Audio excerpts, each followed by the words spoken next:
we've already got a guest. A viewer. Isn't that cool? Waiting for you just to see you. Nice. Thank you for joining me this morning, man. I really appreciate it. Well, you bet. Thank you for having me on. I'm psyched. Are we stored on your end there? Yeah. Can you hear me? Yeah, now we can. Okay. All right. So thank you everyone for joining us here in New Zealand. This is Aru. Welcome to PlungeCast. This is an all ages show, so you can have your kids watching and so on. We'll try to keep it, PG. And today on my guest, we have Michael Kuty, all the way from America. Once again, we're grateful for you guys dropping in and watching us and liking and sharing. And I've watched our subscription count rise very quickly over the last week or so, and I really appreciate that. Please continue to sub to the channel. We've got more guests coming, and I'm very appreciative of the guests appearing all the time that they are, because sometimes they come in various times, and I try to be as accommodating as I can, as I will with you. So if you want to be a guest on here, if you're an indie comics creator, artist, or writer, you're welcome to come on and just send us an email. If you're on YouTube, it's there in our about section. If you're on Facebook, hit us up on PlungeCast, one word, right? And if you're right now, we've got viewers coming through on Rising Sun Comics as well. So thank you guys for jumping on from there. Wherever you are, welcome to PlungeCast. And it's a beautiful day out there in New Zealand, right? Up here in Whangarei, it's 10 o'clock. Just about quarter past, and it's about what, 6 o'clock, quarter past 6 around there at PM yesterday, right? In USA. That's right, yeah. Saturday night, we got the severe thunderstorm warning now, so hopefully the weather cooperates. And thought kind of interesting that we're going to talk about the Diva of Thunder, and there's thunderstorms forecast. So awesome. I'm going to have to get you to speak a bit louder. Apologies for that. Michael was just really coming in quite low on my end. Okay, you got it. Cool. So tell us a bit about yourself. Give us a short bio, and then we'll get into it all. All right. Well, I've been writing comics for, I started Valhalla probably in like 2008. So I've been doing it for a while. And a couple of years back, I got a message from Hawk from Rising Sun to try to get the comics going again. So that was unexpected and a great thing to get. And so we've been kind of putting things back together and getting ready to relaunch Valhalla Cindermane. Aside from that, I have a series on Chinillo that I write, and then also am writing novels and different kinds of stuff as well. So I've been at this for a while. Right.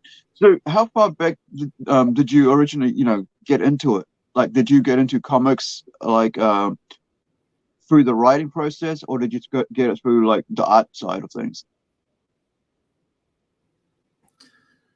Oh, I was big into comics as a kid and just never, stopped or never got tired of it. I was a Marvel guy. When I was growing up, you were either a Marvel guy or a DC guy. So I was Marvel. And I think really the art probably got me into it at first, because back then, Jack Kirby was still doing some of the books like Captain America. You had guys like Ross Andrew on Spider-Man. So a lot of it was the artwork at first. And then as I got older, you start to appreciate the writing part of it a little bit more. And kind of what makes the characters unique a lot of times is the writing. The art has a lot to do with it, but the writing as well is, like what, for Marvel, what Stan Lee did to start things off, but then also guys like Frank Miller, guys like Steve Gerber. I'm a huge Man-Thing fan. Right. So his stuff with him, Howard the Duck, those characters was really cool when I was growing up to read those. Well, I mean, right. It all starts with the writer, right? Like coming up with Yeah. an idea, thinking like, how do I create this character? How do I give it a bit of a background? Where am I going to take it? What's Yeah. the final look about this character is going to make it stand out, and what's going to Right. define this character from every other hundreds of Yeah. thousands of characters out there, and Yeah. what will make, what will be unique about him that people gravitate towards. Right. Yeah. So what was like the one character that that you really gravitated towards? First, it was Spider-Man, because Right. kind of he had problems, like I did, and so many people. So I mean, that was the first character.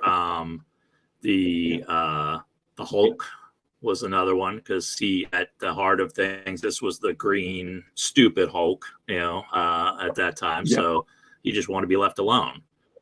So, and every month, like clockwork, there was someone else came out that didn't leave him alone. So he's got to bash somebody's skull in. So,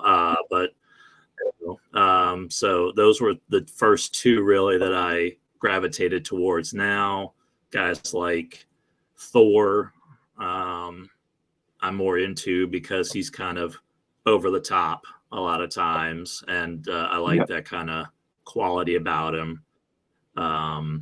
So, and then some of the, like they say, the weirder stuff too, like Man-Thing, Howard the Duck, some of the not your mainstream type characters were ones I also, Ghost Rider.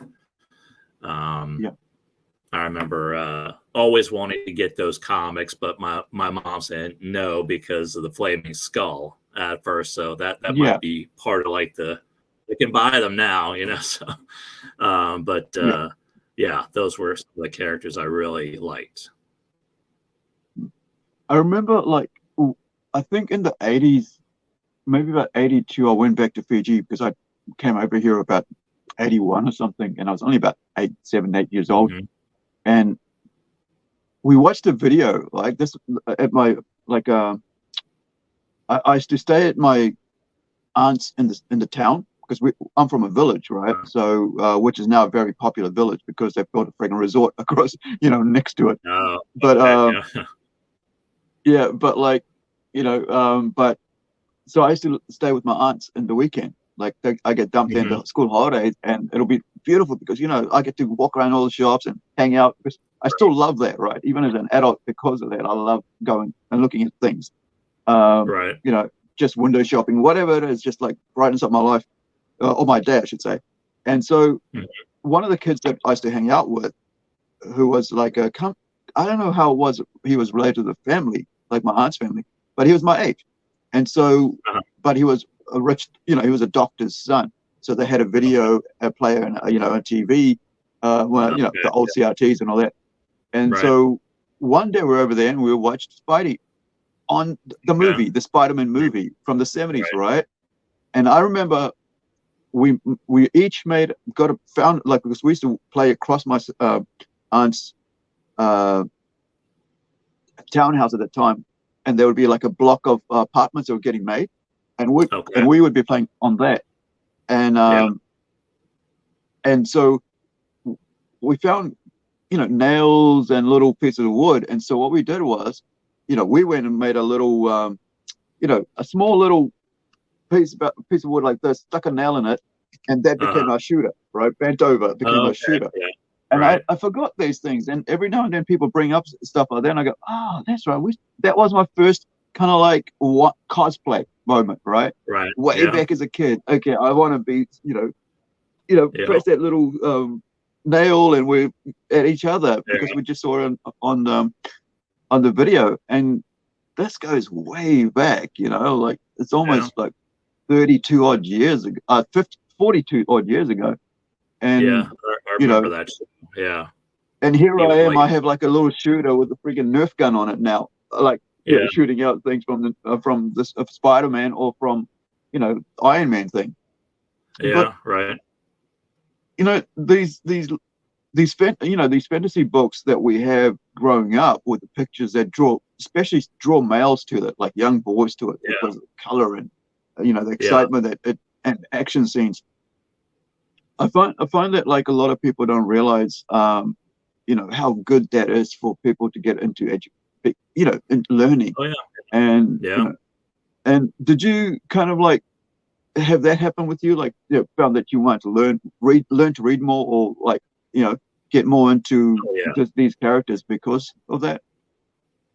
Yeah, definitely. I can remember some of the John Byrne Fantastic Four run, getting some of that, and like having to look up a bunch of the words he used, like Doctor Doom, especially, because he's talks like he's really something else, and just having like a list, like half of an index card of words I would look up later to kind of see what it meant.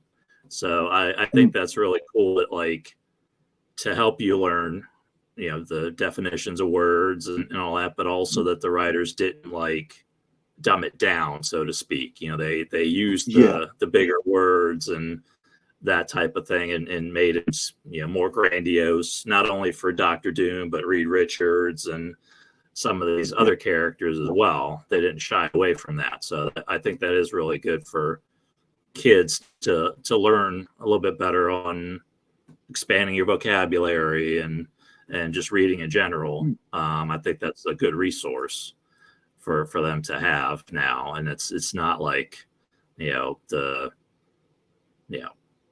I can't think of like I think of all the comics that I read were pretty good as far as vocabulary. I can't think of one that was like not that great, like I can't even come up with a title right now. So I found like every now and then when I'm trying to write something, a word will pop into my head, but I'll have to look up the definition because I've forgotten what the definition meant. I knew it back then, but I don't know now. So I have to, go, this would be a great word for this, but what does that mean? So I'm looking, I'm Google searching the dictionary for that, and thinking like, that's what that meant.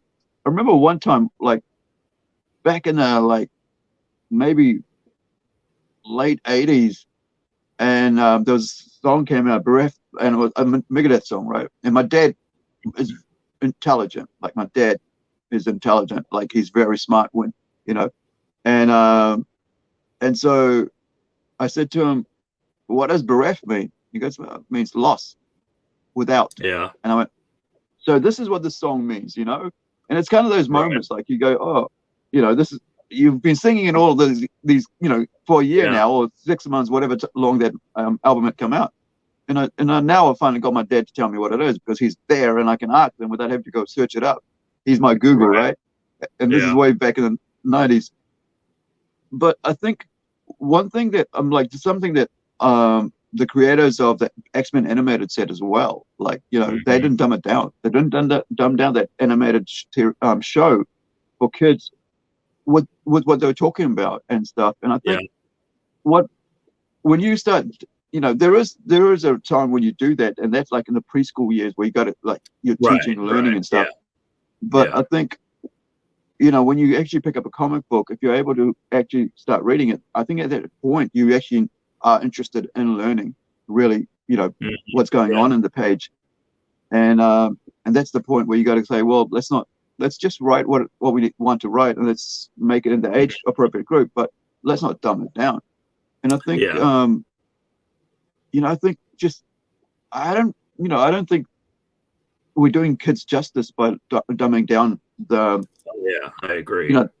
Big words. Like if it's, if it's what it means, it is what it means, and kids can look it up and go, like do what I did. Let's go to dad or go to mom, and or the teacher and say, hey, what does this mean?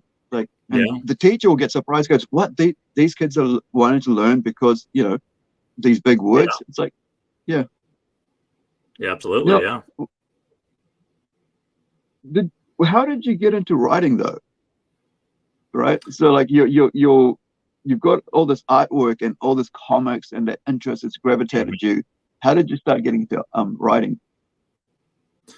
I had a few things I was doing that kind of didn't work out as I had hoped. Initially, I went to college as a dramatic arts major, so I was going to go and act So I went up to New York, Manhattan for a little while, got some like extra jobs and that kind of thing. And I remember there was this big convention in Los Angeles called the International Model and Talent Agency Convention. It was like January, I think. You go out there and a bunch of agents and talent scouts and the whole thing. And there was one guy who I was zeroing in on. I can't remember who he represented or what he did or what made me zero in on this guy's like, this is a guy I really want to impress and have him be my agent or, talent manager, whatever it was. And so the group that I went with from New York had some of these agents over for like a dinner, and it was like a, quote unquote award ceremony, which really was like, you get, X amount of dollars off for coming next year, Right. This agent was one of the people there. So I was excited, but all he did the entire time literally was look at his food and shovel it into his mouth. Like a bomb could have gone off in the room and he wouldn't have noticed because his focus was straight down the whole time. And then he, left at the end of the show or the presentation. Yeah. And I remember walking out thinking like, is this really what I want to do? Do I want to be 50 years old and going into an audition in some like NYU film student is saying, all right, Michael, tell me a little bit about yourself. And I was like, I don't really think that's what I want.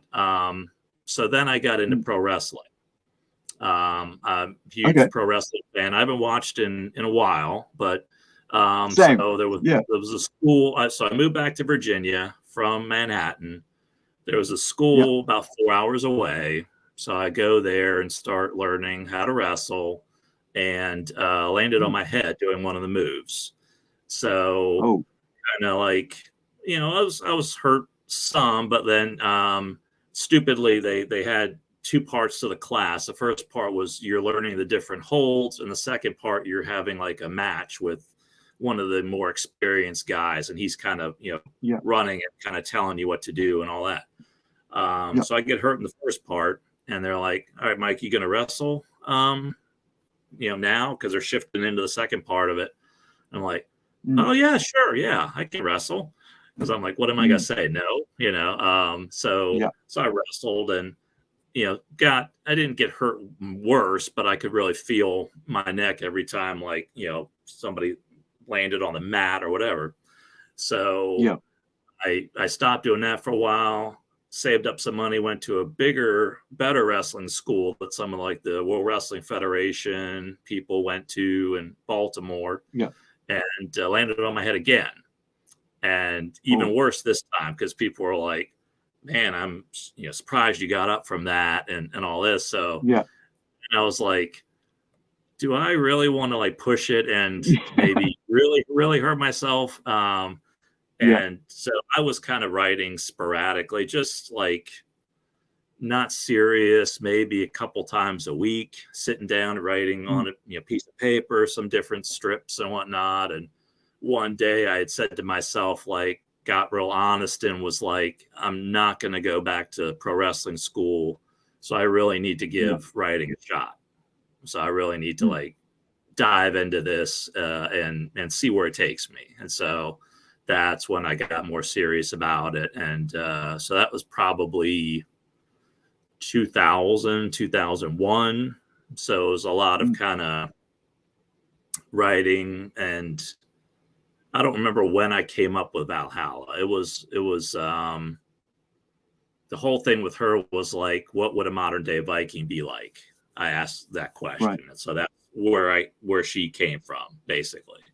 That the motorcycle is, the Vikings had their ship. Before we head into the character, let's step back. Like, I was just thinking about the concussions.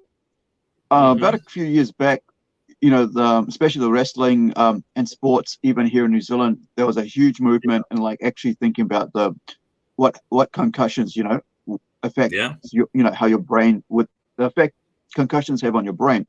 you know, Right. and I've had probably about 7 or 8 over my lifetime, you know, Oh, because wow. Okay. energetic kid, right?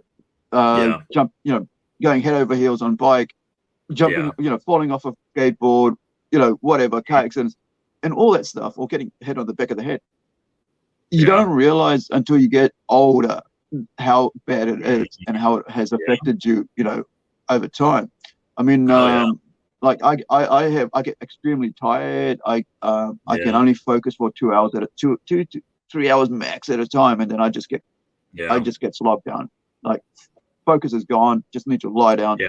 and you know, just feel so worn out.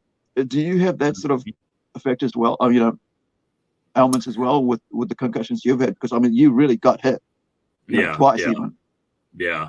Yeah. I do to some degree. I know certainly with the first one, I remember kind of blurred vision, like a day or two Yeah. after, maybe. I remember taking like Mm. a wrong turn, like where one of those things where you know the route by heart to go wherever I was going, and I just took a Yeah. wrong turn. Like, why did I do that? You know, Yeah. and I do have like ADHD, and it was kind of one of those Yeah. things where it was not really diagnosed early on, Mm. and now it's kind of come more to light that, like, you know, the focus thing, I have a hard time Yeah. doing that too. And so I don't know if maybe I had a little bit of that to begin with, and the Mm. concussions kind of amped that up some. So, but Yeah. certainly like with those two blows, because I mean it was, you know, straight into the mat, top of my head, you know, Yeah. definitely I had to have gotten two from, you know, Mm. those two shots there. Plus I don't Yeah. even know, as a kid, I'm sure I picked up maybe another one or two from that. So, but I Yeah. definitely do have like some things that I'm dealing with now that I did not before. So I'm sure that Yeah. that played some kind of part in that. Yeah. I mean, talking about wrestling, when you held your head up there, like my memory flashed back, and I remember like we were playing wrestling at high school during PE. Yeah, yeah. And I'm about 14, 15 years old. And one of my mates, best mates, right? We're playing Mhm. wrestling, and he comes in and just elbows like hard on top of my head, man. Like I'm Oh like, yeah, you know, blur vision right away. And he's like, "You all right?" Good. yeah, Yeah, I'm all right. It's like, that hurt. That really hurt, you know? And I'm yeah, like, yeah, no, we're going to tough it out. But like, you know, you don't think about those things like that. It'll affect you later on because it kind of like, it's like building blocks, right? They all get, yeah, you know, higher and higher, and the impact yeah. becomes more and more as Cumulative. you get Yeah, older.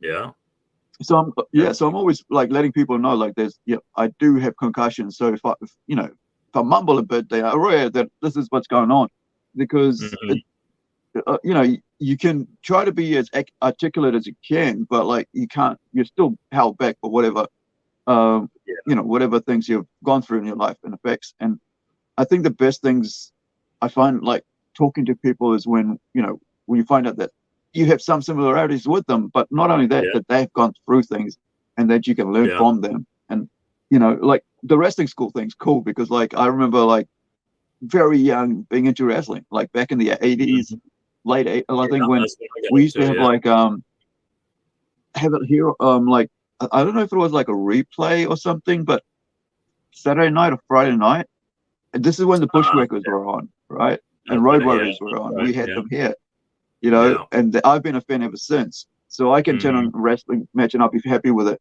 But I haven't watched yeah, it for a couple of years because, you know, now we're getting busy with all the comic stuff and conventions and all right. that. Yeah, And you sort of kind of change, and then hmm, but it's just so cool to know that, you know, that you can always go back and watch those old matches now because they're on yeah. YouTube. You know, I can That's you true. know I Yeah, can watch matches I even missed out on because they didn't show it here. You know, the yeah. pay-per-view that you couldn't get to, Mhm. or because I used to actually hire out the videotapes of pay-per-view here. We didn't get the pay-per-view way back Oh, then. okay. We actually All had to right. get on VHS, right? In the Okay. All 80s right. and late like 90s, mid 90s, Mm, you'd have to buy the VHS tapes off those wrestling yeah. matches. And And it only cost a couple of bucks to hire them, so it was okay. You didn't have to pay whatever prices live viewing had to pay. But we also had the WWF magazines at that time, and I used to collect those, buy those. And this is like about, gosh, 86, 87, we'd have them. And I've even got a couple figurines. I've got one of my favorites is the Crow. I mean, not the Crow, Sting, right? So I've got Sting over here somewhere on the sitting there, and and I just it was a character, like the weird thing was, like, the Crow, right? It was such a big deal at the time that created this image for, I don't know how they came about it. It's been a while since I looked at that, but Sting comes up with the Crow, because the movie was so huge. It was such a great, well done Brandon Lee movie, and to have that come out, that persona, the way they built that character up, and he's still living that character, to this day. Everybody knows him as, no matter what else he does, it'll be Sting, and and I can see why you'd kind of want to go to wrestling after having, do you think it was because of comics that got you wanted to do wrestling, or because of the hero image, the heel and the baby face thing? That's possible. There's a lot of parallels there. You have the good guys and the bad guys, and you've got people switching from one to the other, because in Marvel, a lot of the early, like Scarlet Witch and Quicksilver, Hawkeye, Black Widow, they were all villains, and then they became heroes. And so and it's also over the top, the costumes and the personalities and all that. So I would say that's a good bet that, like, the love of comics kind of made it more kind of favorable odds I would get into wrestling too. I just thought about, like, the masks, right? You've got Ultimate Warrior, who was one of my favorites, right? And you had him with the mask on, just like Sting, right? And it wasn't so much like you had like other people who just showed up, no mask on, and just a pair of tights. That was it. Nothing, no fanfare, but they were great wrestlers, so you were into them. But then you had characters like Sting, like Ultimate Warrior, and Road Warriors, right? The Road Warriors. You had those. Road Warriors. And Animal and Hawk. All dressed up. Yeah, this is like the Road Warriors from and then you think that's gosh, what was it called? Well, the movie was called Road Warrior, Mad Max, right? And you got that sort of coming Mad through, Max, and it's like, it's almost like they were like, they're taking what's popular on TV and bring it onto the mat and the wrestling scene, and that's what I think. That's why, because they were able to do that, they were able to lift these characters up so well. Even you look at like a character like Mankind. What's his name? Mick Foley. That's it, Mick Foley. I've got his book somewhere. I still have to get around to reading it, but he's that sort of got the mask on, got the comedic sock on, and you got the shirt. It's like there's this costume element to it that comes just straight out of comic books, and it's just so cool. And there was also a local gentleman, not like 2 hours away in Auckland, and that's one of our cities, called Mikhail Manipolo. He's actually done a wrestling thing, comic book, and he's working with Disney on stuff now, design work. But he's actually done a series. I think it was called maybe part of the Headlock thing. I'm not sure, but from here, right? Because he's a wrestler himself. I mean, he started out being a wrestler himself. Comic book, worked comic shop, and while he's there, he's drawing away, and these drawings, illustrations have sent away, and now he's in the wrestling book, and that's it's just so cool to see that there's opportunities open up, because if you're dedicated towards it,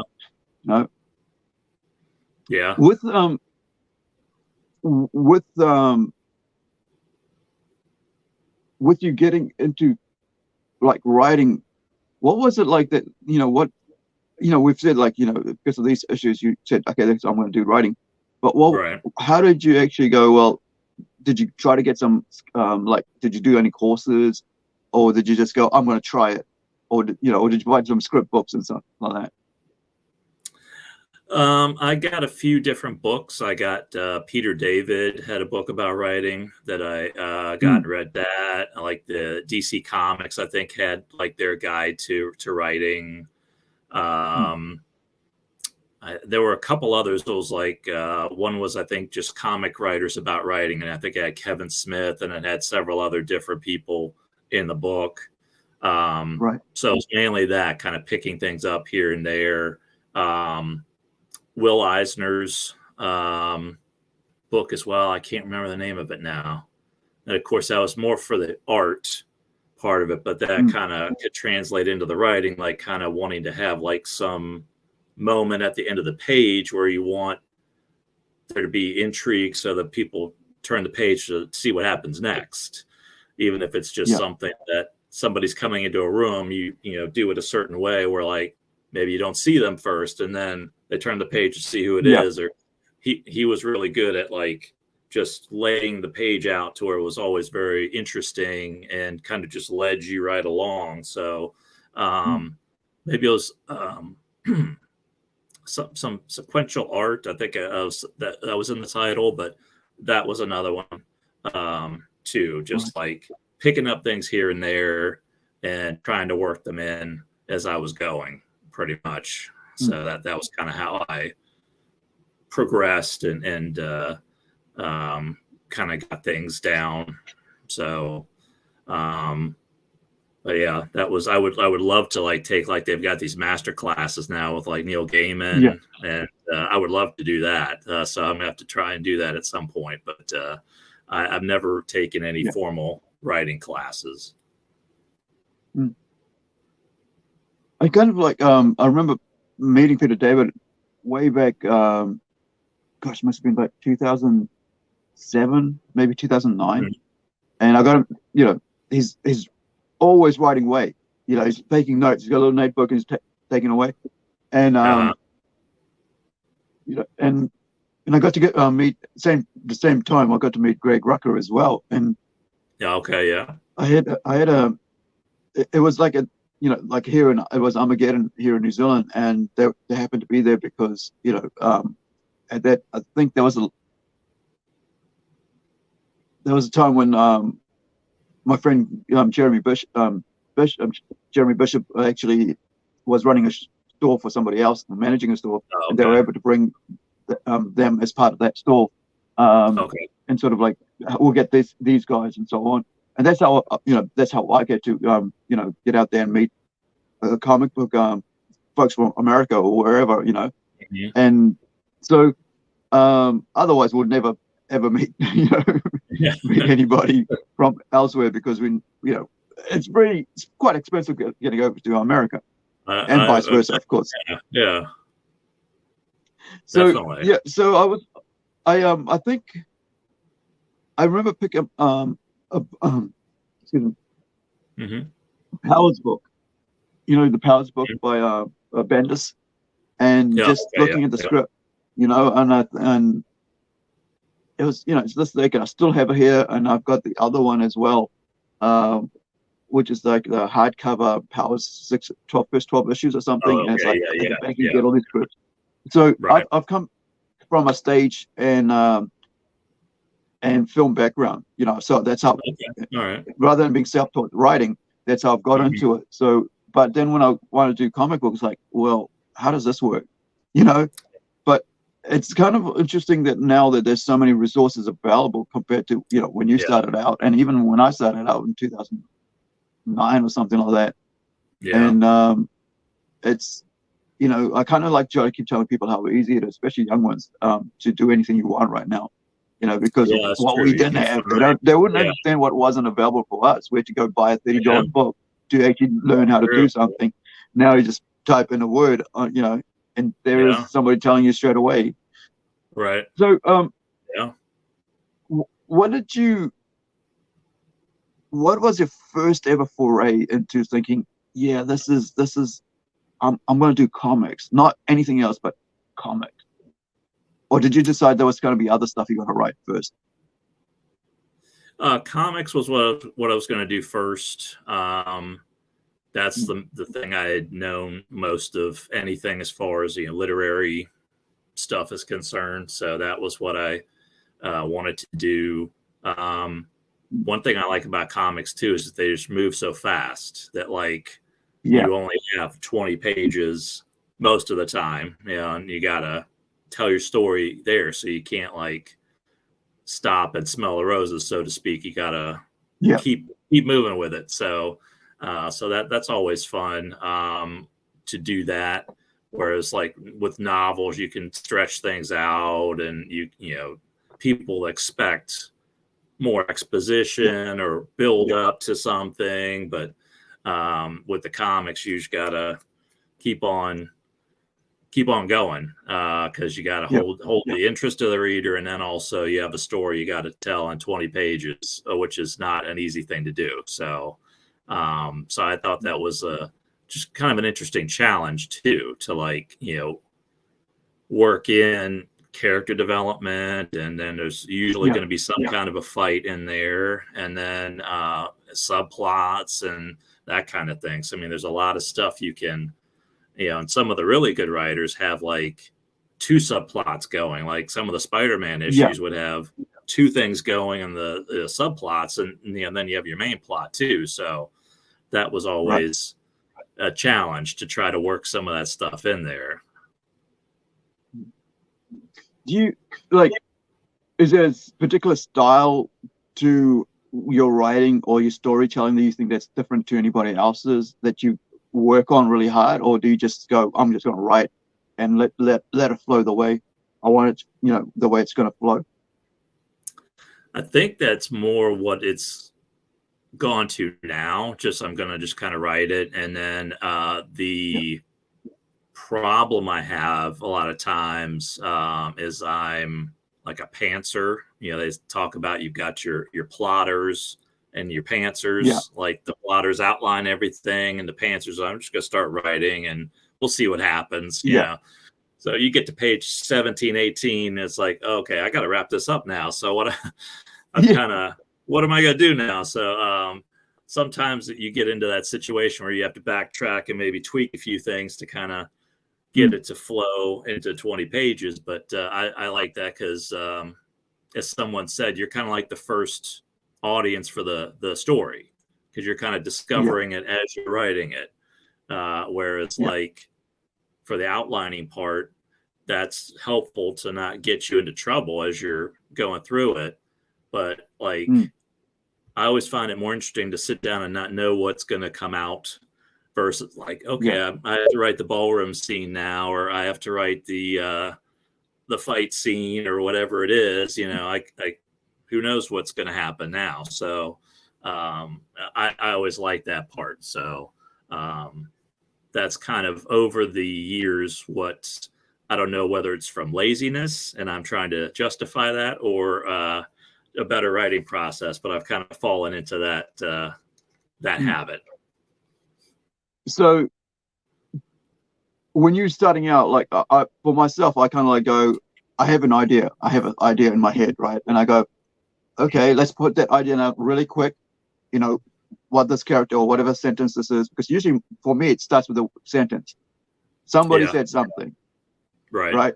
And then I'll go, well, who said that? What shall I do with this thing? Let's write it down, so I've got that. And then I go, right, let's build upon that, and then I'll leave it. I'll probably do a paragraph and I'll leave it, and I'll carry on doing what I'm doing, because if I don't write it down at that point, I'll probably forget it, because with my concussions, my memory's not that great. So if I don't write it down straight away, I'll forget it.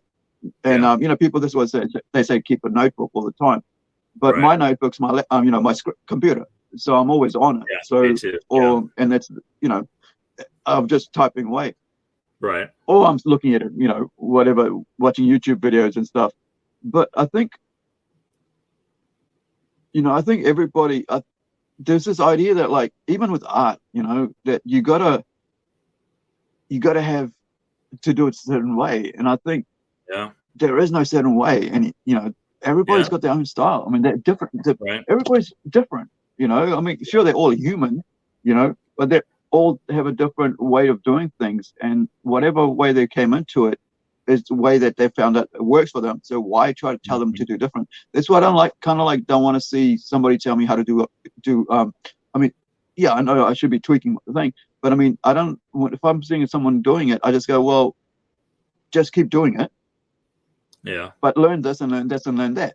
But just keep doing it. Right. You know, you'll find out that you come into your own what works for you. And of course, you know, if you've got run into issues, you can always put it up and to your mates and say, hey, what do you think of this? I'm getting stuck here or something. But I think, you know, it's really cool to discover for yourself what works for yourself. And then, like they say, that's a formula, right? There's a formula to filmmaking. You know, at this point, this happens, this happens, this happens. The 3x structure, 20 minutes in, 15 minutes in, you know, something happens. Instigate the thing. You can't do that in comics. So you got to go like, in page 1, this happens. And then you got to, okay, now what? How did that happen? You know, and that doesn't work. You know, in movies, you go, sometimes they try to do in movies now as well, where they go big, huge, you know, like criminal scene, whatever, murder scene. And then they try to go, okay, this is how we're going to work it out. And I think that's kind of like they've taken that from comics, right? Because it's they found that that's more interesting to grab people's attention straight away. Right. And you know, I think we're discovering that like the audience is very smart. You know, like we're very smart at what we know about stories, and so you know that's why they always say, you know, everybody's got a story in them. But I mean, it's you know. It's the process of sitting down and writing the story out is what's you know what's the what actually makes you a writer, because you're like, okay, I got all these stories, but if I can sit down and write it out, then you realize that like very quickly if you have the patience to be a writer or if you don't, you know, and you learn whether okay, get an artist in here or get somebody else to write it, or you know, or carry on and move on to something else. Right. Did you find it hard you know, sitting down and concentrating to write down the story or curating that character that, you know, the first character that you came up with? Yeah, I think at first I do remember that. And I think part of that, like the first issue of Valhalla was like, am I really going to be able to do this? This is, I think at the time it was 22 pages, because I think Marvel was at 22 and then they shaved it down to 20. Because the other things I'd write would be like little like 8-page stories maybe if I was going to like slap two characters together as like a tales of suspense or whatever, where they had Iron Man and Captain America in the same comic. It was going to be something like that. But at first it was like, am I going to be able to put in all the directions for the artists, how I want each page to look, and you know, keep going, you know, through the 22 pages. Now I find, and you might find this too, like the more I do it, the more I can like knock out on a good day, maybe 5 or 6 pages, maybe even more if you're really, you know, cooking, you know. Whereas that first script, it was probably 1 page a day, maybe not even, because I'm trying to overthink like how the panel's going to look, and you get like the description that much, you know, and especially if you get an artist that you know, be like, I know he or she can kind of take this and make it at least as good as I think or better. So I can just put 2 sentences down and then put the dialogue, and they'll take it from there. Right. I think it's gotten easier as we've gone. And then I think like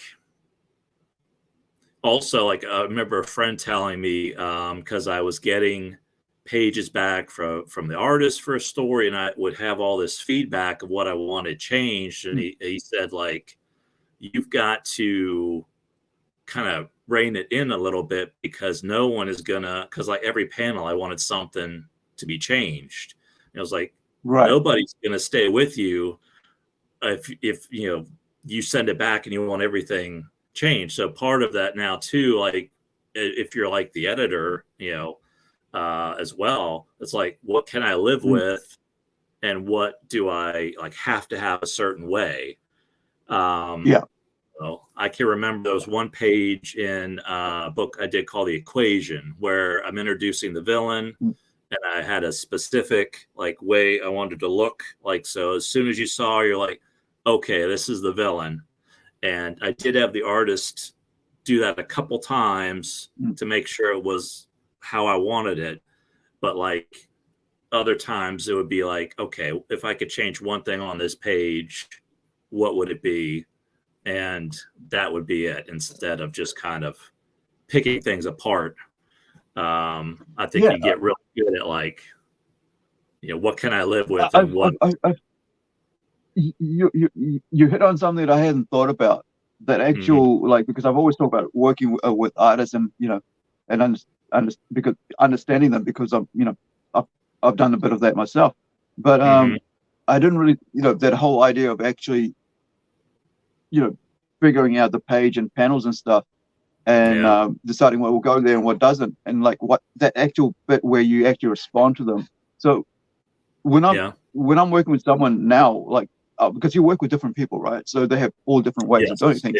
Somebody will say, give you a whole bunch of ideas on what they want, what they can run with, and someone will just go, here's a page, and plotted out the pencils. Let me know what you want to change. And a lot of times with this one artist, I don't have to do. It's me that's changing it, like my side. Like I'll leave the artwork there the way it is. It'll be me moving them because I'm the editor as well, of course, and the letterer. And so what I'll do is I myself will change the bubbles around.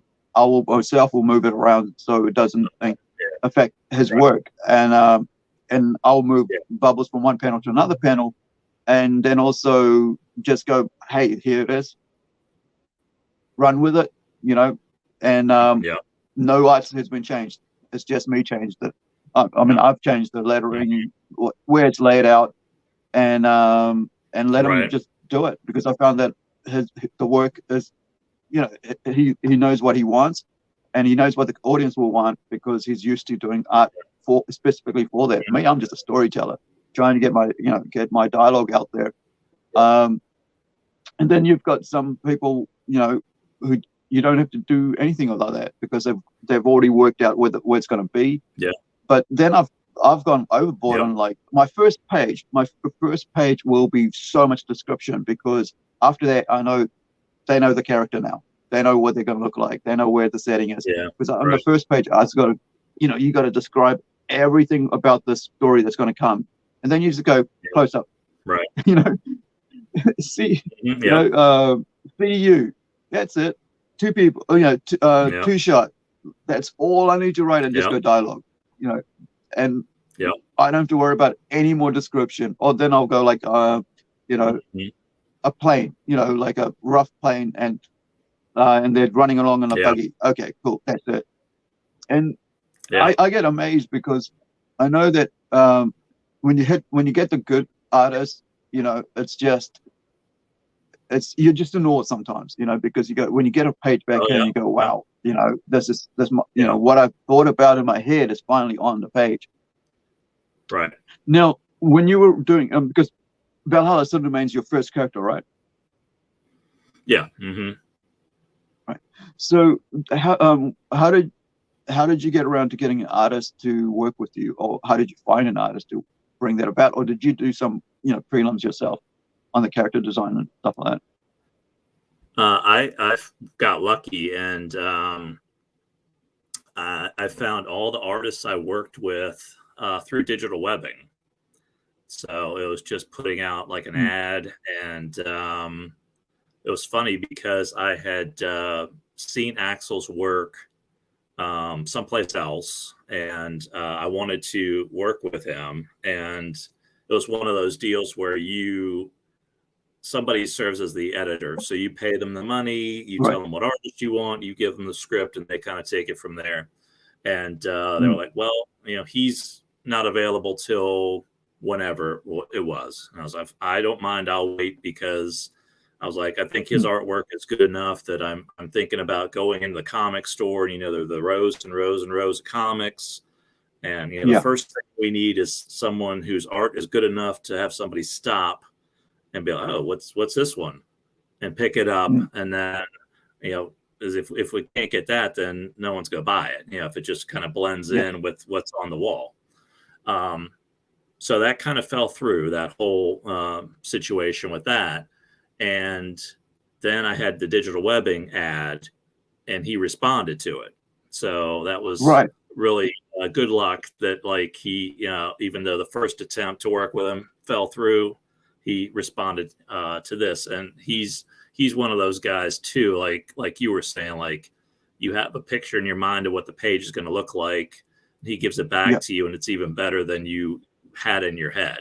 So he was one of those guys, probably most of all, that, like, I can kind of trust that he's gonna do the best, even better than I can think of. So I can trim down my descriptions, and I can trim down on the so and so has this expression on their face, or so and so is the camera's behind their shoulder looking at this, or whatever, and just kind of let it go. Whereas, like, the beginning of the issue is always the part that I not agonize over, really, but I really want to nail that. So, like you say, like the beginning of a TV show, you want it to hook the viewer, in that case, so they're going to watch the whole show. Whether that is one of those things where, like, the building explodes, and then you come back from commercials like 36 hours earlier, so then they have to, like, walk you through what happened to that, so but if I can hit the beginning part of it, then I'm pretty feeling pretty good going through the rest of the issue. And then the ending, of course, if I've gotten myself into trouble with not giving enough time, then maybe I have to kind of do some reworking. But the beginning and the ending are the two, like, toughest parts, I think, to work out sometimes. I kind of feel like sometimes, like, because you do the pencil, right? Effect. So you're like, just write it and then go back and tweak it. Do you like with having to go back and forth, do you think it would be easier if you did plot it out, or so on, or because this is your style, right? But do you find it harder to, let me get this right, do you find it easier to go back and change it after you've written all down, or do you find it harder?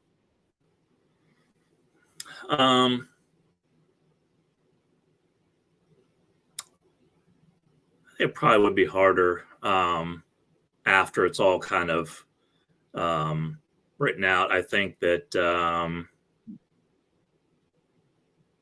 I think I would have, especially for comics. I talk about being like a pantser.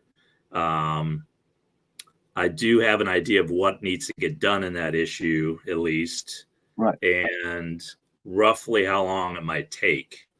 Like, kind of in my head to be like, okay, I got to do a flashback, so that's going to be pages 1 through 3, and then I have to do this, so that's going to be pages 4, 5, and 6, and so I have kind of that in my head, at least, of what I want to do. Right. So it's not, I guess, completely like if I'm writing a book, I'll just do whatever I want to, and because there's no set limit on how many pages it has to be, or whatever it is. For comics, I do have at least that kind of, I almost want to say clock in my head, but that page counter in my head of like, okay, we're on page 12 now. I need to make sure we're going to get into the fight or whatever, and the climax, and have enough time for that. So I'm aware at least of kind of what needs to get done, and like how imperative things are as far as like how close I'm getting to that 20 page cutoff there. So I know I jumped away from the art thing and came back to the writing thing, because I was thinking, but I think that would be a good question there. Now, back to the art. With finding Axel, right? And who's Axel? He did the pencils for the first 3 issues of the series, Valhalla Cindermane, and some of issue 4. I know, and at that time, he got in with DC. I think he did a couple issues of Superman, I think Action Comics.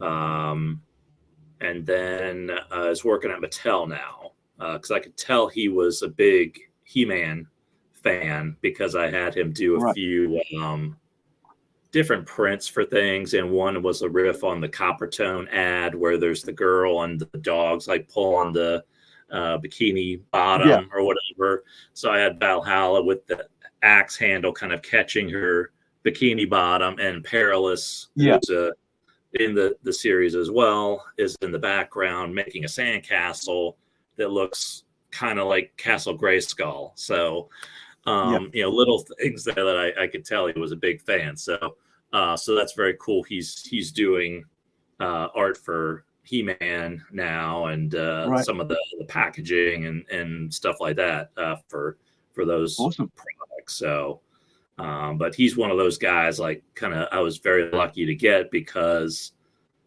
I could tell by his artwork that he was very talented. He's kind of on that upward trajectory where, like, he was going places. So I knew, it wouldn't be something where maybe I'd have him long term, but I mean, he's very good at what he does. So I was very lucky to be able to work with him. Yeah, I mean, like, to know someone early on and then see them, flourish later on into this huge, work. Like, I mean, like, I think it's like, is it Greg Harms that, like, with Rising Sun, and now he's over at Image doing their G.I. Joe comics that they've just taken over. It's G.I. Joe, isn't it? Or is it like Transformers? I get confused between the two that's getting taken over there. Okay, that's cool. Wow.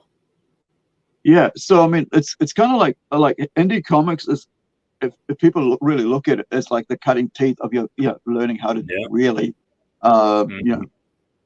learn how to do comics and get everything right. And then if your work is good, I mean, like to be honest, there's a lot of work that I think is amazing in indie comics right now. The quality, because everybody's realized is that, like, listen, if people are going to pay for my work, even I have had to do that. That, like, you got to do good work. You got to have quality artists. You got to have, and so that this allows for people with talent to rise up and be able to work in these scenes, in the indie scene, and then of course, they'll get offered jobs elsewhere, because why not? Their work will speak for itself, and I think it's great time. But I also think that, like,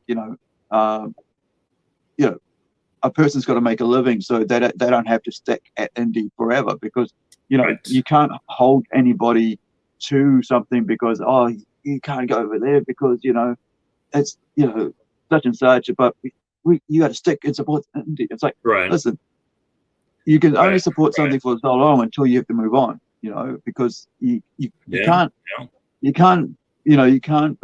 stay in the basket for too long, otherwise you start rotting. You get your use by date, and you get upset with the people, going, why am I doing work here when I could be getting paid better there? And, like, it's like being at a work, being employed somewhere. It's the same thing. It's like, if you're getting employed somewhere and you every day will turn up, go, I should be somewhere else. I'll get higher pay somewhere else. And you become miserable, and you just, I don't like this. And I think a lot of people need to realize that with the indie scene, it's going to come, and it will come, and it will happen. That somebody will rise up, and you just go, yeah, I knew them back then. Isn't it awesome? Their work, and it's just great to see people, get to where they get to. And because, I mean, I've had that happen in my own life. I'm watching people, go further on, and I'm like, I'm glad I knew them then, because they were great. And, but I think, with you, how do you see the indie scene? I agree with you. I think that it's really come a long way. I can remember when I started out, some of the books didn't have the same kind of production quality, I guess you could say, that they do now. Yeah. There are a lot of books that look like they can stand right beside Marvel, DC, Image, Dark Horse, you name it, and they're not going to look out of place. So, I mean, that's really good that like these books are getting, put out. And as you say, they're going to get into the hands of, people that are going to help the creators, move up the ladder, so to speak. So I think that's a really good thing, and just kind of is very cool looking back to see like where I remember them being and where they are now. It's huge improvement. Yeah, I mean, I'm amazed at some of the quality. Like, really, I've been like, especially now that we've got our own book on Kickstarter, I'm able to see all the other people that their work, because people just, I've had to join groups to figure out what's going on, and some of the work is just amazing. Of course, there are some I go personally go, oh, there's 5% that's not really, what I'd see people pay for. Because but then there is a market for everything, and so the market decides. Even if it's a niche market, the market will decide. And and so I can't suddenly go, that's not going to work. Just you got to let the market decide what people want, and and maybe those people who are doing that one, they just want a small cake. They don't want to be out there making a big deal about everything. They just want to tell a story, and that's them. But for us, like looking to stand this longevity, and keep putting out work, we got to find good artists to work with, so that people can go, I would pay for that. If that showed up tomorrow on the bookshelves, I'll be picking it up. I would at least look at it. And so I watched all these, this amazing artists now just doing cover art commissions, for indie comics. You never think about that before, right?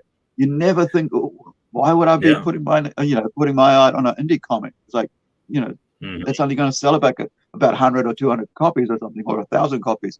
When I could do my art on a friggin', on a Batman or Superman, and it'll sell thousands, tens of thousands. But I think the thing here is that these pieces are becoming collectible. There's this collectability to independent comics that, like, and there's a market where they're now selling, collectible pieces from Kickstarter off those artists' works. Like, okay, we got a print of it. Okay, it's got sent to me. Now I'm going to go and maybe I'll buy two, but I'll sell the other one. So, there's only a limited number that comes out. I know for us, we're like, there's only like 4 or 5 of something, and that's it that we're going to print out into the world. The rest we'll probably keep copies for ourselves for our archives, but the rest, it's out there. That's all there is of that cover. And it's such a such a collectability limited edition, right? That's all there is. And but then if you go to like something like Marvel Comics, and they'll do like 1 in 25, right? And then 1 in 50 and 1 in 100, and then but there's still like that means there's in 100,000 there's 100 issues of these out there, right? Kind of like that. So my math is probably wrong, but like for every 100 there's 1. So if there's 1,000, there's about 10 out there, and but like here it's like that's all there is. That's all there is in the world, and exactly how many is out in the world. And that's true. It's and not only that, the fact that now indie comics, they're able to turn those there's so many different things you can do. You can do foils, you can do metal, hollow, and this is something that's new to the indie scene because they used to it was limited to the mainstream, but I think the printers have realized that like you have to diversify what you're going to put out there, and this is what's made the printers themselves up their game. you know, Yeah, and their provision for people, which to be honest is good for the indie market, because the indie creators are now able to specialize productions of their work, of their covers and limited series and whatever they're doing, and that right. value just gets added more and more to that work. And you know, you can put up 10 books and that'll be all, and yet those 10 books will be worth so much, you know, because of that. Did you like were you looking to take you know, are you working on a new series with Charlemagne Cinnamon, sorry? Yeah, there are a few different arcs that we're working on, as far as just getting some artists working on it. So there were, I think, 3 or 4 different arcs that I had written throughout the years that are in the process of getting put together. So we got a lot of different things cooking with her.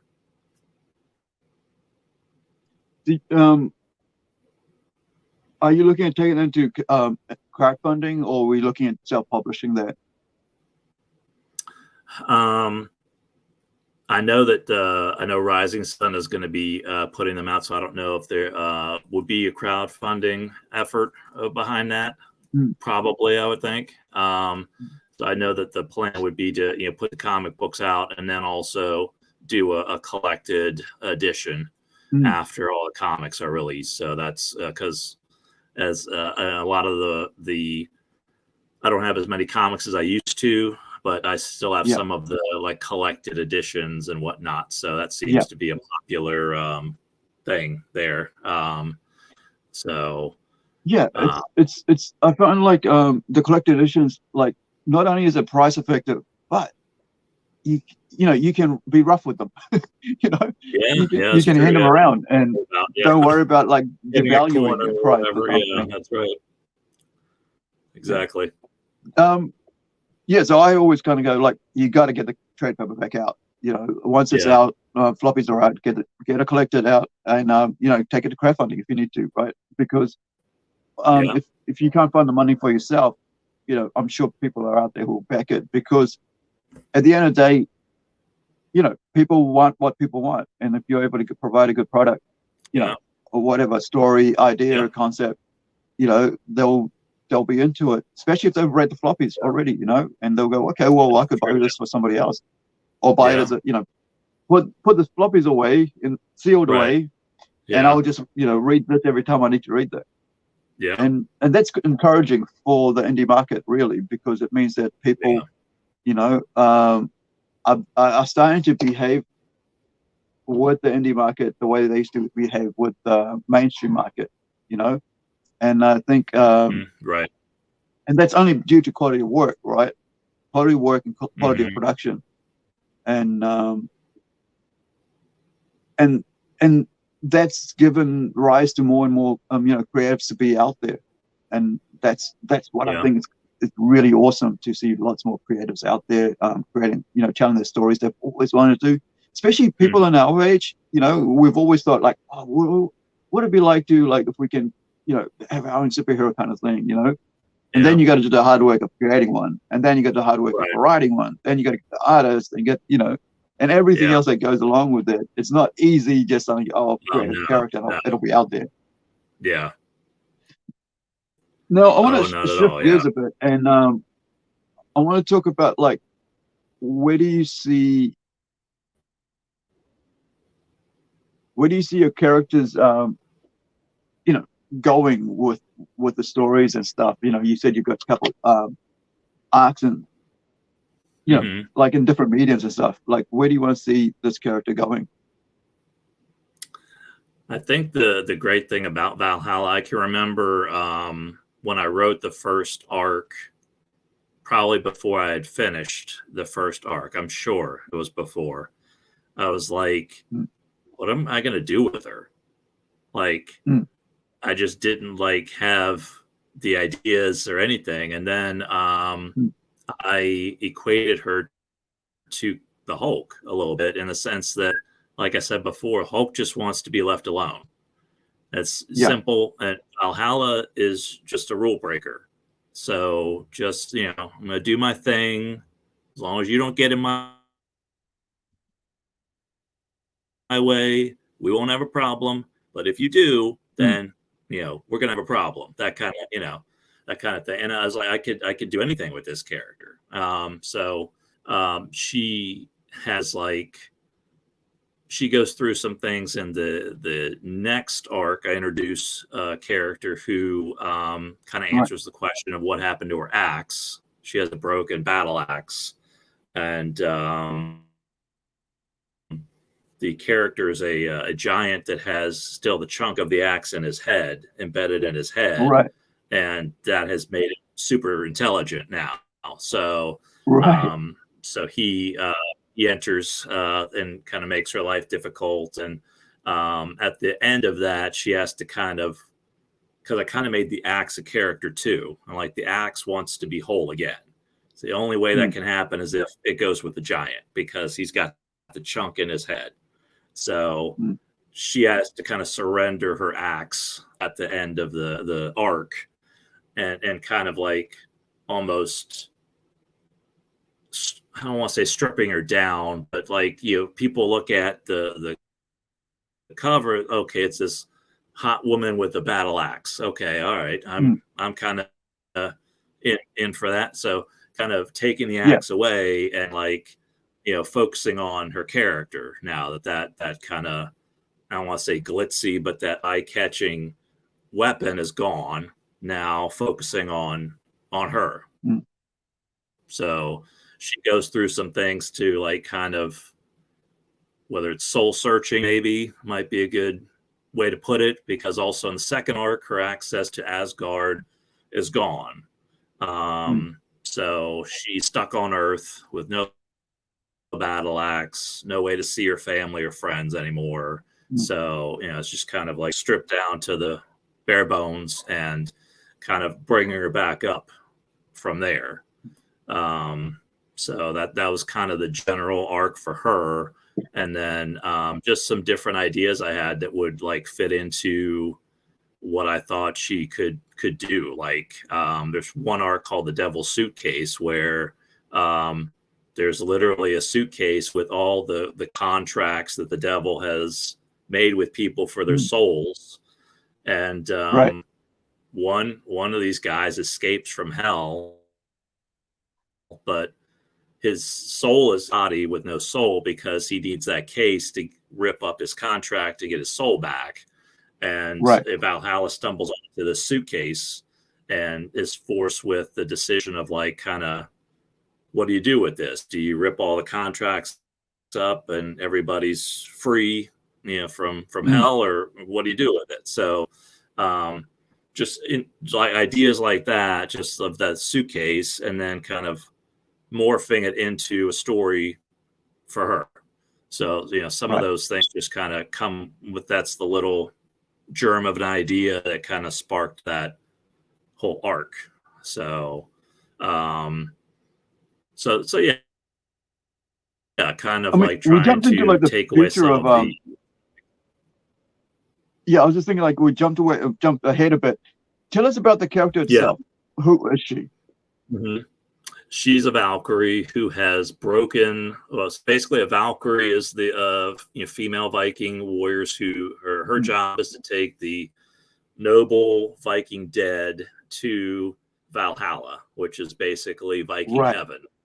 So they can eat and drink all they want to until Odin calls them for Ragnarok, the end of time. So she, along the way, falls in love with this warrior called Tannhauser. And, she knows what's going to happen. And he's not aware of how things are going to play out. So he's in battle one day, he's going to be killed, and she decides to jump in and stop it, instead of just what they're supposed to do is just witness it and then take dead warriors to Valhalla that are noble. So she jumps in and saves them, and the giant that she kills becomes the giant later on with the axe in his head. So so then she goes to Earth with him to try to hide. and get away from the whole Ragnarok thing and all of it. On the way to Earth, they get separated. So she's on Earth, doesn't know if he made it there or not, doesn't know where he is. And so part of the first arc is her searching for him, and then different things happen. Like she causes a car accident inadvertently, it's like one of those deals. She's at a stop sign or stoplight and just happens to glance over at the car beside her. And this little girl is in there and wrote "help us" or "help me" in the fogged up window. So then she kind of sees the driver, and he, tries to get away from her, and the whole thing. So that's kind of like the inciting incident that starts things off in the first issue. So, but it's mainly her trying to get Tannhauser back, find him where he is, and then these other things just getting in her way. So like the woman in the car happens to be the girlfriend, I guess you would say, of Perilous. Perilous is like if Superman and Nightcrawler were put together, that's him as far as his powers go. He's an alien from another planet that inadvertently caused his planet's destruction. And so he's on Earth now. And so he gets crosses paths with her and so forth. So that's kind of what happens in the first arc, at least starts things going in the first arc.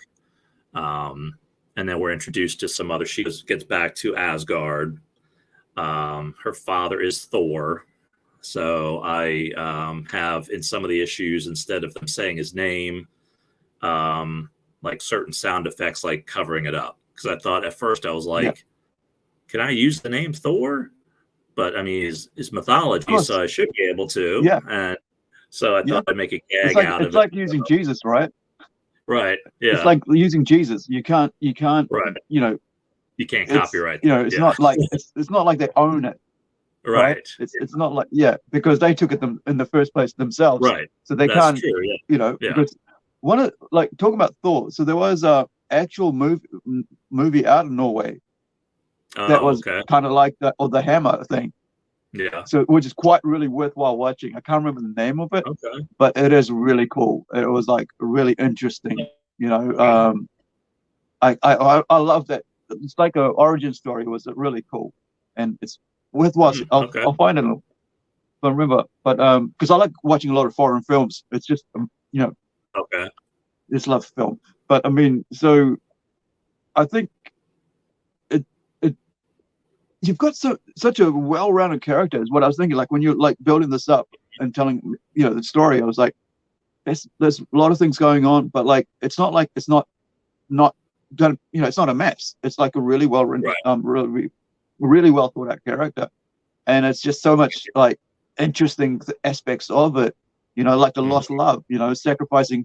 Battling for the love and then losing. Getting the love and then losing the love and then now searching for the love. But on the way to trying to find the love, you've got all these other things that are distracting you from it, and I think that's great. Right. I think like sometimes we want to like go, okay, found it, now let's go, end of story. And he's like, that's it. Like I found the love. Like gone. But I think the idea that it kind of like I kind of one of the things like I think a lot of people say that like males don't like strong women, right? Or feminine, a warrior type woman. And I'm like going, I always like Red Sonja. I grew up with Conan and Red Sonja, Red Sonja, and I've always liked her. And I thought like all these characters that females they're strong and like leaders and all that, they're always great. I mean, like if you ask a fan of comics, they'll say but like it's the perception that like they have of fans that I find really kind of like idiotic, because they think that fans are one thing but they don't even know what a fan is. A fan is someone who enjoys what they like and they talk a lot about it and they get the other fans into it. and then they get their other friends into it, and then they get together and argue about who's the best one, and that's it. Yeah. And then that basically keeps the character alive for generations, for for decades. And then some corporation comes in and goes, oh, those fans have done, kept this alive, so we don't want those fans anymore. We're going to find some other fans. Like, but those, and I think one thing that we're finding with indie comics is that people just, will just sideline all that stuff and just go, right, what's the book you're putting out? Tell me about the book. Tell me what's going on and what's the character like. Show me what you got. And then you've got a month to basically go, I'm interested or not. Right. Whereas the other side, the mainstream basically comes in, which I don't, they've been planning the book for about 2 months, or a year, and then they put out just 2 months early, the printing process, right? By the time it gets around to everybody, it's 2 months later. Right. So you're pre-ordering anyway. So once it gets to you, there it is. You know nothing about it, and it's in your hand, and you've had no contact with the creators. You've had no, them telling you what the book's about and anything like that. But here we are, we're able to actually go to the, for a whole month, go online and talk to the audience and say, hey, put out posts and say, this is what we're bringing out. Check out our Kickstarter. Let me, talk with us and tell us, what you like about it, what you don't like about it. And that used to be something before, before the internet kind of thing. Like in the early days of the internet, you had that. I could, I talked to so many amazing people. Like I talked to Daniel Way on DeviantArt, he did the whole Wolverine Orange series, and like it was like just so much fun. And I'd go, hey, I've got this idea for this. He goes, don't tell me, just take it to Marvel, whatever. It's like, oh, I don't ever see that happening, man. So now here I am creating my own universes, creating my own things, and I'm able to do that because of crowdfunding, because of having someone like Rising Sun say, you can, do your thing. And, I don't have somebody looking over my shoulder and say, don't do that, don't do this. It's like, do your thing. That's true. And that is the indie thing. It's like, do your thing. And, and it's such a unique opportunity and a unique time for this, like I saw, Young Ripper yesterday. Like, he was with his book making so much. I think only like about 3.4 million, right? His first 90-page graphic, kind of like it's the first issue, but it's actually it's like 90 pages. So it's a movie, and people like really gravitated to that because he was, he'd been building his whole, thing up, and he got quality artists involved and went indie way. And I realized that he took that money, he could have walked away, and he didn't. And that's the first thing I thought. Like, he could have took that money, fulfilled his goals, like fulfilled everybody's, that backed it, and walked away. But he didn't. I'm going to put volume 2 out, and not only that, he then went and he put little animated videos out, like moving images, all those things. It was like he really, really, really thought out what he was going to do with what he had. If he got the money and he was going to get this, he was going to do this. But the other thing of that, he tells everybody what he's doing it. I've got a warehouse now full of comics now. I had to go friggin' do those. I had to do that and I had to do this and people with that honesty, you've got people who really appreciate that honesty on him, right?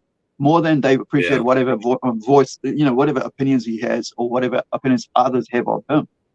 But the fact is that he's honest about what he's doing. He's like, yes, this is what I'm about. And I think that's what the indie comic scene is. This is what we're about. We're here to create comics. Because if you've got 3.4 million in your pocket, that's more than most creators out there, like even top shelf creators out there right now. He could have paid his artists, paid everybody, and just walked away and said, that's me. But he's a musician, so he knows what it takes to keep at it. Right. And I think that I think that's something people don't understand. Like we're tired of dishonesty, of fakery. We just want people to be straight up and say, this is who I am, and here we go. Do you Yeah. when you started doing comics, did you find it hard getting into it? Hard getting into Like actually the the process of it, like going, okay, I'm going to stick this out, or if nobody accepts, my work, I'm going to give up, or did you like go, I'm going to push through this? And did you have any struggles pushing through that, like trying to get the?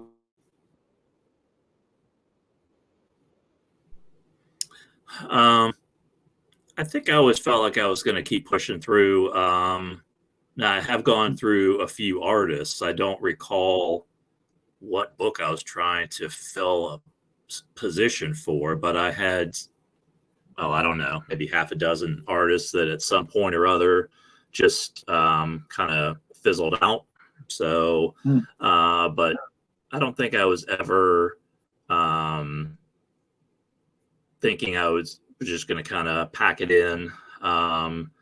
Even when Axel had left for DC,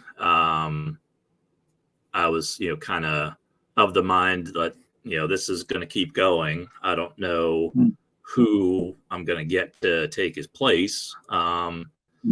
There was a time where the money had kind of run out. I was putting things on credit cards and maxed them out, and so there was a time where I was like, well, this is going to have to sit for a while. But I always thought I would get back to it at some point. I didn't like think when, but I was like, well, when I have more money saved up, I'll be able to do it. Or when, I was writing novels at that point. When one of the novels does something and have a name, then I can, do it again or what have you. So there was that point where financially I was not able to keep going, but even then I at least still kind of said I would at some point pick it back up. It wasn't like, well, that chapter's closed, so I'll had a good run and that's it. And I was never thinking like that. Tell me about the novels, like, what made you think about doing novels while you're comic writer doing novels and stuff? Because I mean, I've thought about it myself, like actually adapting some story, or like doing a back issue with but it's like once I start, it's like so many words I got to put in there, and it's like I get more descriptive. It's like, this is not what I want to do. So how does that work with you? Well, the first place I got the idea for it was my wife and I were in the doctor's office for like the first visit when we were having our second child. And there was a TV up in the corner. Somebody was doing a TED Talk or something like that about writing a book in 30 days. It was kind of like the, if you're familiar with the NaNoWriMo thing, where their whole thing is write a 50,000 word book in 30 days. And the guy's like, I broke down to like 1,667 words a day. He's like, it's not a very good book, but I have a book, in 30 days. And I was like, I wonder if I could do that. And so that was kind of where it first started. And then it is tough, like kind of you still want to nail the beginning. Cause again, like they just started reading. So it's really easy for them to just put it down. If it's, the first few pages is not really good. And then it is really like through the middle part, it's really tough going. Like you just kind of feel like you're just slogging through quicksand sometimes, but you got to just keep going. So it's kind of very different because like the exact opposite of comics, you're kind of stretching things out a bit instead of keeping things moving. And as you say, you have to be really descriptive because the reader has no pictures to go off of. So the only thing that you can give them is the picture you create for them basically in their mind by telling them what the character looks like or whatever. So that's different for sure. And Now, I just wanted to look this up. So,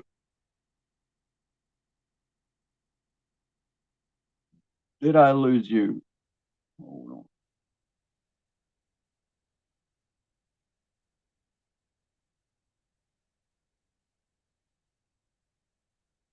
Sorry, guys. I think hopefully we're able to get Michael back. I was just checking for his website so I could put it up here, and obviously it didn't work.